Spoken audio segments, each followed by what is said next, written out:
What stands out to you?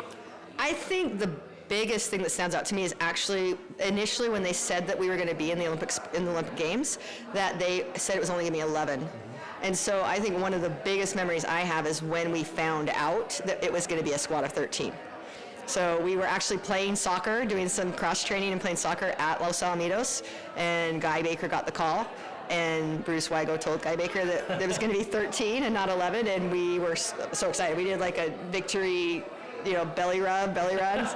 It was so exciting, just a dog pile. So I think that is like the most memorable part about it, is kind of that experience of understanding that whoever goes is going to be a full squad. Your team has been so thoughtful in always acknowledging the women that came before. You were part of that earlier era. You retired, then came back.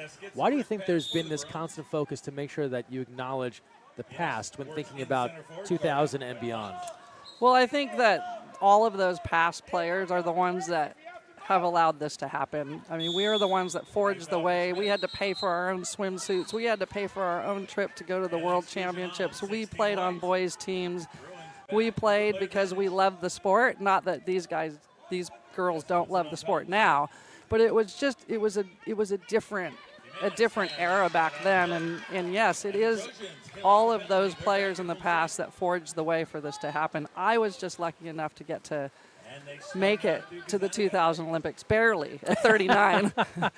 But I feel so grateful that I got to have that opportunity, because I always wanted to go to the Olympics. We did a demonstration in 1984, and they didn't add it in 88. They didn't add it in 92, 96. So, yeah, felt really lucky for that. Paint a picture for us of this final in Sydney. I imagine you hadn't played in front of a crowd half that size. What was it like to step out in front of 17,000 people?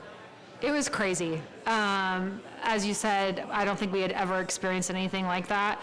The fact that we were in that final game playing for a medal of any kind was just mind-boggling. I think we were something like 9th coming into the Olympics, and so to come out and have a chance at any kind of medal was just phenomenal. And I remember not a lot of it. I remember how big and loud the crowd was. I never want to hear the Aussie, Aussie, Aussie, oi, oi, oi cheer again, but it was just phenomenal. You have been able to stay so immersed in the sport as a player and then as a broadcaster, so tracking this journey from Sydney. How do you describe where things have gone since Sydney for Team USA? They've definitely gone up. So we were sort of the ragtag, the team that nobody thought was going to do anything, and I think that we really surprised the world with what we did. But I think from that point, that was a springboard for the U.S. women, and I think beyond that, they have just far exceeded expectations, and they have been the target, where when we were playing, we had other teams that were the target. We were looking at the Netherlands or Australia as like that was the team to beat, and it makes me so proud to think that now the U.S. is the team that every country wants to beat, and they see them as like the privileged team, the team that has it all, and so it's just really fun to be part of this legacy, the start of the legacy. What's the thing that you said, swim fast, throw hard? What else would you add to that for someone who's trying to make it to where you made it? First and foremost, have fun. We all started playing this game because it was fun for us. Don't be so concerned with creating or leaving that legacy right now in the moment. Just enjoy it and work hard, strive for excellence, and you'll be creating your legacy just through doing those things. What do you take away from those Sydney Games? Big picture of that, that moment was monumental, right? To be able to represent water polo, not even just USA water polo, but water polo on that stage. To have the opportunity to do that in Australia, besides the US, the next country that just loves aquatics. But they love aquatics all quadrennial long. We love it every 4 years.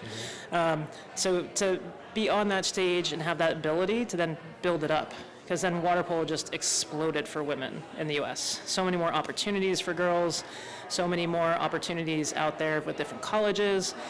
So it was really nice to be a part of that, and it's kind of surreal, actually, when you look back and be like, oh, you played water polo? It's like, yeah, it's a little different now than it was back when I played, but yeah, I played. And you see some of your teammates that you haven't played with in decades. What emotion hits you? Joy. like pure joy. Why is that? I think it's just familiar faces and just excitement around the experience. We spent a lot of time together and we don't get a lot of time anymore. And I think just seeing their faces light up when you walk in a room, it just feels amazing. We bring you back poolside here. It's Corley Simmons, Greg Meskel here with you, coaching here, but also part of this reunion for 2000. You got to see a lot of your teammates last night. What's that like for you, walk in that room and you see those faces from 25 years ago? What kind of emotion hits you? Oh, I just felt like we were just telling stories and reliving the glory days. Mo was just overhearing some of her comments and feelings around being together again. And it was just really exciting being able to share and relive that stuff, but also do the catch-ups, right? We don't get to be together all as a squad, and those moments are super special. And we also kind of felt old and got to kind of celebrate that and can't believe it's been 25 years and we're still, feels like yesterday. Last thing for you, you were just talking about how maybe you, in retrospect, could have savored those moments more. For someone who's on the way up now, they're in ODP, maybe they're just getting their first time with Team USA, what's the message? How do they take it all in so they really remember and savor those moments? Oh, that's a deep question. Probably just really focus on the details. And when your coach is talking to you, and whether they're, even when you're being subbed, don't get too in your head on why is he subbing me? What is he doing? What are they thinking? Just remember you're there to learn, and your moment will come. And if you're absorbing everything that you have through those moments, you will find success, whether it's in the pool or even maybe somewhere else. But you have to make sure that you're focusing on those little details and enjoying the process. Excellent, Bernie. Thanks for the time. You're welcome. Thank you so much, Greg.